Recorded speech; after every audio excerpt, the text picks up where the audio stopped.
think you guys really missed the mark. And I think it's okay to be a bottom, but I feel like after this week, you're going to be in the bottom. Oh. Dang. Said you wanna be a legend. A statement, a star. Said you wanna be a legend. A statement, a star. I'm so, all I really wanna be is an icon or a statement. No, it's legendary. I'm so, all I really wanna be is an icon or a statement. No, it's legendary. Legendary, legendary. I'm legendary, legendary. I'm legendary, legendary. Legendary. Welcome back to The Let Out, the official Legendary podcast. I'm your host, Mikelle Street. We are now 3 episodes into season 2 of Legendary. And good news, the categories are officially open. This week, we kick things off with the category Best Dressed as a House, which is a fashion category. As opposed to Labels, which is a category about who you're wearing, or Bizarre, which is a category about your creativity, Best Dressed is about just looking freaking good. This episode, the category also called for each house to have one member to be a focal point of sorts and serve face. When it came time for the bottom 2 to battle it out, in the end, House of Luxe was sent home. Here today, we have the performer who really put their heart on the floor to save their family. The one, the only, Becky Luxe. Baby, we are here, we are queer, we're not going nowhere. The House of Luxe is about poise, passion, and power. We may be the newest house here, but we're definitely not the newest house to Ballroom.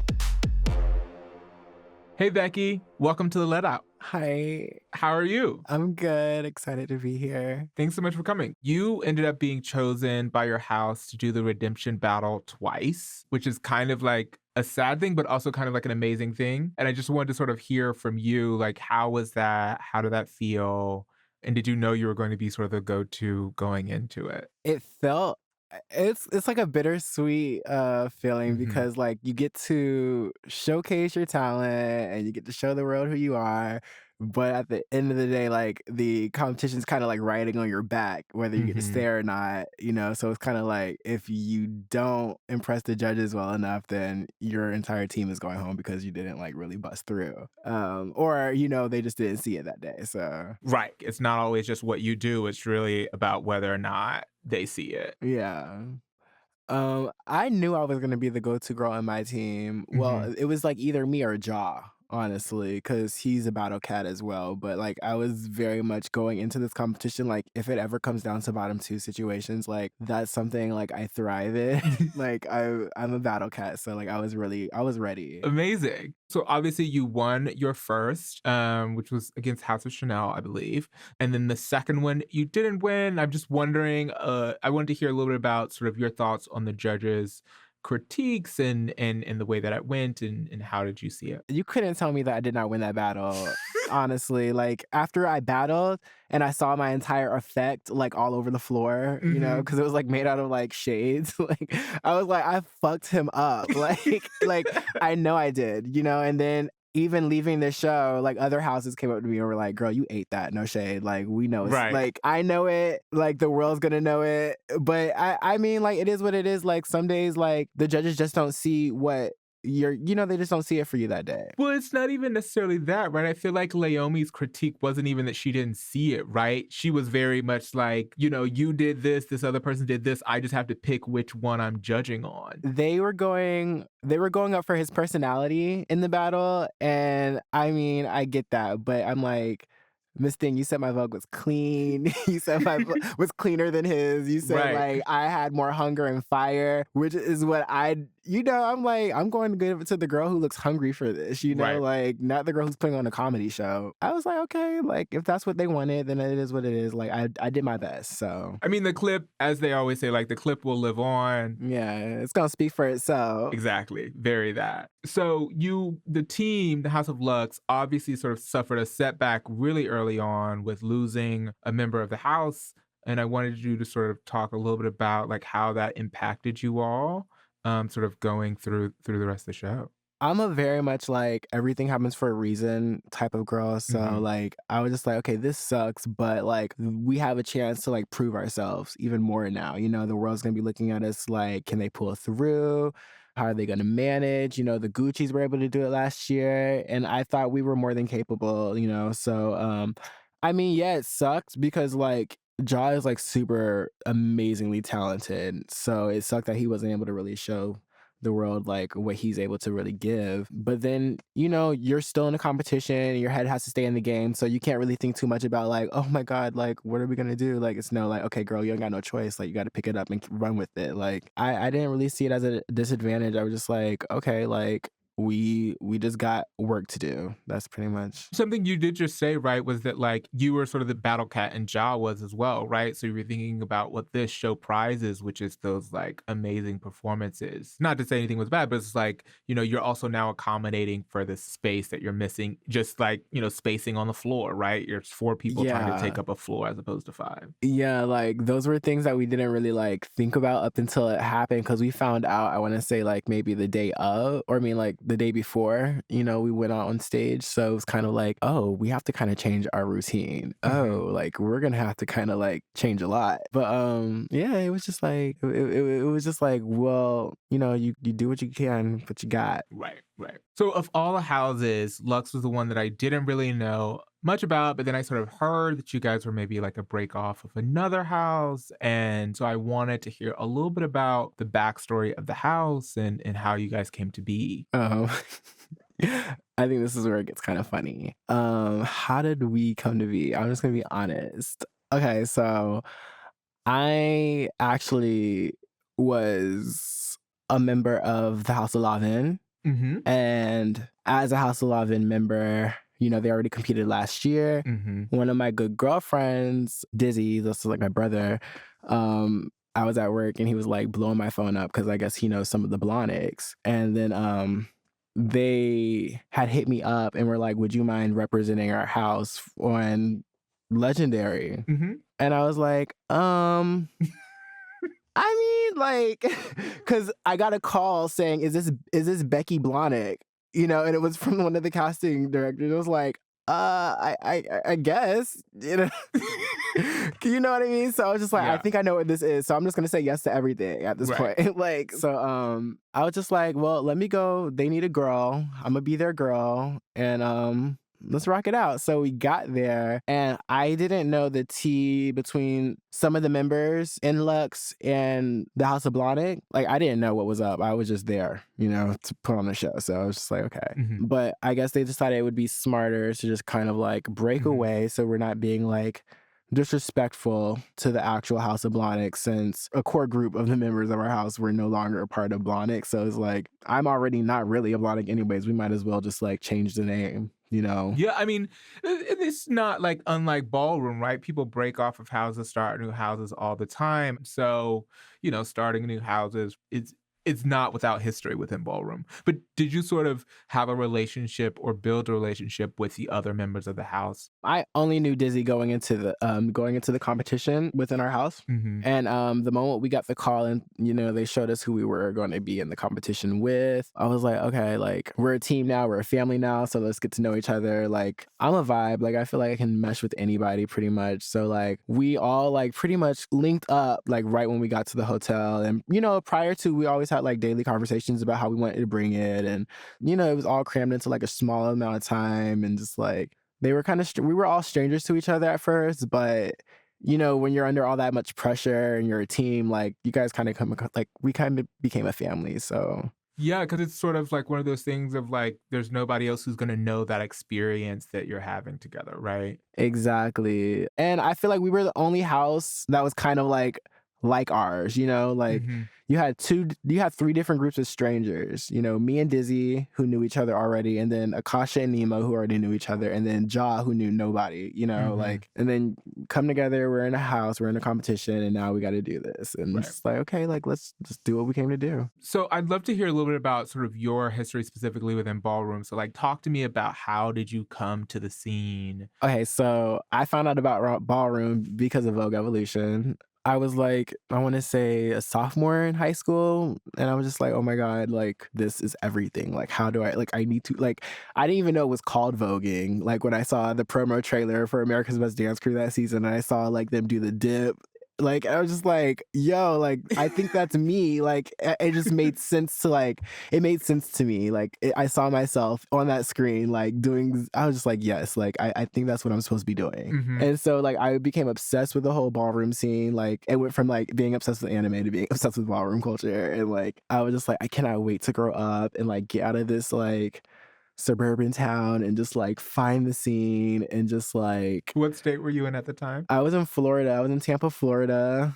raised as, like, a minister's child, you know, like, just, like, completely, like, you know, not your average ballroom story, you know. Mhm. So, yeah, like, I didn't come into the ballroom scene until I moved, until I dropped out of college and moved to LA. Mm-hmm. And I went to this club in West Hollywood, Mickey's, and they were Mhm. having this event called Hard Work. And I went and I saw, like, legendary Nietzsche Smith, like, he was on the mic, and Jamari was on the panel, and, like, Was it one of the like Vogue Nights LA or one of it the... wasn't Vogue Nights, but it was called Hard Work, but it was kind of like that. So yeah, they were doing their thing and the girls were voguing down. And, like, before you actually see voguing in real life, because I never saw voguing in real life prior to actually, like, coming to Mhm. LA. So, like, before you like see voguing in real life, you actually think you can vogue, you know, just because you've watched so many clips, you know. So, like, my girlfriends are like, oh my God, girl, you need to get out there, like, you need to get out there and do your thing, this thing. And, like, I was just like, oh my God, no, these bitches are actually cutting up. Like, I thought I knew what voguing was, but, like, I don't. It's so different seeing it in person, like, in real life. Yeah. So then I was just like, I got to come back next Wednesday when I'm drunk enough and, like, when I have, like, the guts to get out there on that floor. I remember, like, going back the next week, competing, and actually making it to, like, maybe the second to last battle. Okay. And yeah, I had like, I didn't even know what the elements were. I just copied what I tried to, like, you know, I just tried to do what I saw on YouTube. I remember, like, after that, like, I followed one of the girls from that night on Instagram. And, like, she was posting clips of her, like, in the studio, and they were voguing down here in LA. And I was like, where is this? Like, I want to learn how to vogue. Like, where are you guys doing this at? And it's, like, this free class that they have every Wednesday, still to this day. This was, like, 6 years ago. Jamari teaches it. Like, I learned from him. So, Right. Yeah. it was crazy. I was just like, wow, like, every Wednesday it's free, and I can just come here and just, like, freak out. Like, I'm here for it. So, seeing it and then coming to the class, and then, like, you know, you're just immersed in the culture because you're around all these butch queens and femme queens, and they're just all, like, living their life and the beats pumping, and then you just eventually you get better and they start hosting balls and you're just like, oh, I think I'm ready. So Can you, for the listeners, give a really quick description of what a butch queen is, what a femme queen is? a butch queen is it's, I guess it's like a broad term. You could say Yeah. it's like a boy in the ballroom scene, but I don't even consider like, I don't identify with gender. So it's kind of just like, you know, somebody, you know, who's a little bit more mass presenting. Right. And they're out here in the ballroom scene, you know, and a femme queen, you know, is generally the transgendered woman in the scene, you know. Yeah, I mean, because so in ballroom we have butch queen, femme queen, and drags, right? And, Yeah. And technically, like, Twister is realness. And so, like, butch queen is sort of this mixture of masculinity and femininity, right? So people who were generally assigned male at birth, Yes. who, you know, you might be on a spectrum. You might be still very masculine with a little feminine, or you might now identify as non-binary or something like that, right? And then femme queens are trans women as we know them today, and women in the scene are cis women. And then, you know, realness, trade, DL, whatever. Those are more masculine presenting men, right? But I just wanted to make sure, like, you know, if people were not aware, those were the terms. But you were talking about the sort of class that they do every Wednesday, and they have those in different, you know, big cities, right? And I'm wondering if what kept you coming back was the voguing, or was it the community, or was it both? And, you know. Yeah, I'd say it was both. I was still in this phase of, like, trying to find myself. Because, you know, I grew up in a very, like, militant and religious household, you know, so, like, I just never really, like, You know, Mhm. like none of that was me. Like I knew I was like, as soon as I was turned 18, I was leaving and I was gonna go find myself and find my way and like find my tribe and like do what I always wanted to do. And when I found this class, like I did find a sense of community. You know, like you're around other like-minded girls or kids and just people who are just like so passionate about just being as free as they want to be. And like the voguing, that's like my favorite form of self-expression, and I already knew it was going to be. Like when you saw it the first time. Yeah, it was already in my spirit. Like the moment I saw it, I was just like, I know when I can learn this, it's going to be a rap. Like, Mhm. Yeah. so like it was already in my heart. I was hungry for it, like I wanted to get out there on the ballroom floor. I wanted to compete with the girls. Like I wanted to see my idols. Like I wanted to just like get the life and like I never saw it as being something that I would be on TV for, Right. I just wanted to like just live that life of just like being the fab butch queen, like out there like twirling and dipping and just like having fun. It's interesting because, within the scene, we call it the language, right? Like, do you know the language? But the thing is that like, I think that people don't understand that like really sometimes it is for people, right? That like when you're voguing, like you're saying something about who you are and what your gender is and how you want to express yourself through your body. Exactly. Like it's the ultimate form of self-expression for someone like me. Like I don't know like anything that like I've never felt as free as I do as when I'm voguing. I'm like as feminine as I want to be, something that I was kind of like tormented for, as a kid, growing up like in Florida. You're just like, you're too femme, or you need to man up, but like here I'm being celebrated for being able to exude all of my essence, all of who I am, and like they love it, and like you get your life for it and it feels good. Like I'm as gay as I want to be in my everyday life already. Like, I mean, it definitely took some time, but because like I'm Becky in my everyday life, like that's the name I go as. Like, just, but Do you think that sort of voguing and ballroom helped you get to that point to feel for sure. confident? Yeah.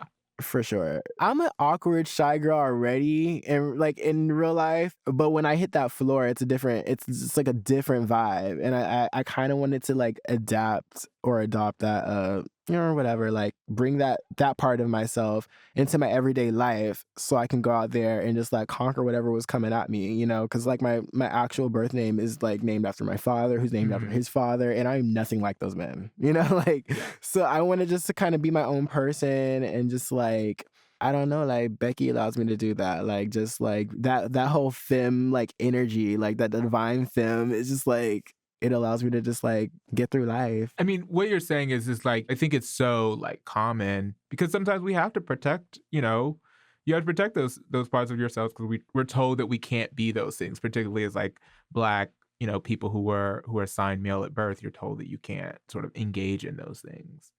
I actually wanted to sort of also ask a little about, you were talking about, the first time you saw it was on America's Best Dance Crew.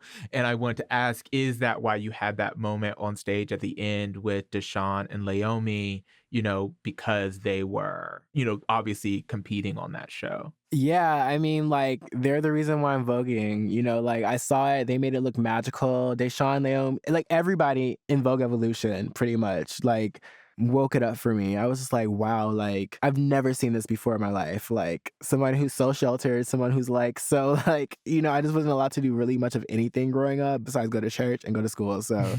Like, for someone who was able to see them, like, just live their life so unapologetically, and then, like, I was sneaking on my mom's laptop, like, going on YouTube, trying to, like, watch all their clips, Like, I would literally type them by name, and that's how I found the scene, and I was just like, wow, like... I was like, I can't wait to, like, get in this scene and just, like, let them know. Like, and if this is how I'm gonna leave, like, I'm like, I want you guys to know, like, Yeah. you guys are a major part of, like, why I'm doing what I'm doing today. Like... like why a lot of the girls are doing what they're doing today. For sure. I mean, I was the same way when I met Cassandra. I was like, I used to watch her clip. Cassandra Ebony, I was like, I used to watch her clips all the time. I feel that. So being able to meet them and like tell them that, like, I was like, I'm not gonna leave this stage until they know like the impact that they had on me. Like, even Prince, like, I was even happy, like, I got to, like, let him know, prior to me, like, leaving the hotel. But I was just like, oh my God, like, you're a part of the why I'm here. Like, I'm gagging. Like, the entire experience was surreal. Like, I'm still kind of, like, shook. You said that you were in Lanvin. Were you a Lanvin partially as a result of Deshawn's influence. And then obviously I know that like the Lanvins and the Balmains are really the two big, right, in the West Coast? Yeah, it's Lavin and Balmain that are like kind of the big houses right now. But honestly, it was more it was a combination of different things. Like I left Chanel with my gay mother Divine. So we became Lavins. You know, Deshawn being a part of the house, and then my sister Pac Rat and Carlos, who's my brother, like it kind of made it an easy transition. But like I'm just like, well, whatever mother goes, like I'll just like hop along, like I'm chilling, you know, like That's real. So coming into the competition, you already mentioned like sort of seeing Prince, who was a part of, you know, your genesis in the scene as a competitor. What did you think of looking at all the other houses and who was there? Because I think it's a hot season. Okay, so for the second season, I already knew, like, I already heard, like, I heard different opinions on the first season. You know, I enjoyed it, and I was, like, really excited to see the second season because I was like, oh my God, I know they're going to bring some fab girls out for this second season just to, like, really make some noise, you know? Like, and I just did not think that Prince was going to, you know, like, I didn't... So when I saw him in the hotel, like the first day, like I got there, I was just like, shut the front door. Like, oh my God. Like, and it was almost kind of like a validating experience. I'm like, bitch, you're good enough to be on a show with a person who kind of like, who helped birth this creature. Like, are you serious, Miss Thing? Like, this is lit. Like, I was super excited. I was like, wow, like this is super validating to like my, you know, like a Vogue performer. I was like, wow, like girl, like you're here with them. Like you get to compete on the stage with somebody who like helped you get here. I was lit. And my last question, a little shade, but I'm wondering, you've seen everybody else. Who do you think is going to get chopped next? Do I okay. Okay. And it's no shade. I mean, everybody knows this. Everybody has to go home at some point. It is no shade, but I would say, like, I guess it's either going to be either, like, for me, Icon or Milan, just from what the other houses are presenting at the moment. Like, you know, That's real. Yeah. It's real. I mean, listen, everybody has to go home except for one team. So, yeah, you know, if it's not now, it's later. Yeah. Thank you so much, Becky, for coming on the show. I cannot wait to see more of your clips and connect with you offline. Thank you so much for having me. I'm gagging. Like, thank you. Special thanks to Becky Luxe, the battle cat who switched houses but stayed true to themselves till the very end.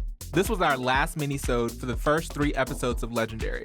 From here on out, we'll have full-length interviews and maybe a few special guests dropping weekly. So subscribe to The Let Out to get all the backstage tea, and trust, from here on out, things are about to get wild. The Let Out is produced by HBO Max in partnership with Spoke Media. I'm your host, Mikelle Street, and you can find me at Mikelle Street on Instagram and Mikelle D Street on Twitter. For Spoke Media, our producer is Ariel Mejia with help from Gibran Mendez, Alicia Force, Brigham Mosley, Janielle Kastner, and myself. Original music and sound design by Evan Arnett. Special thanks to Clay Kim. Executive producers are Aaliyah Tavakolian and Keith Reynolds. Catch you next time.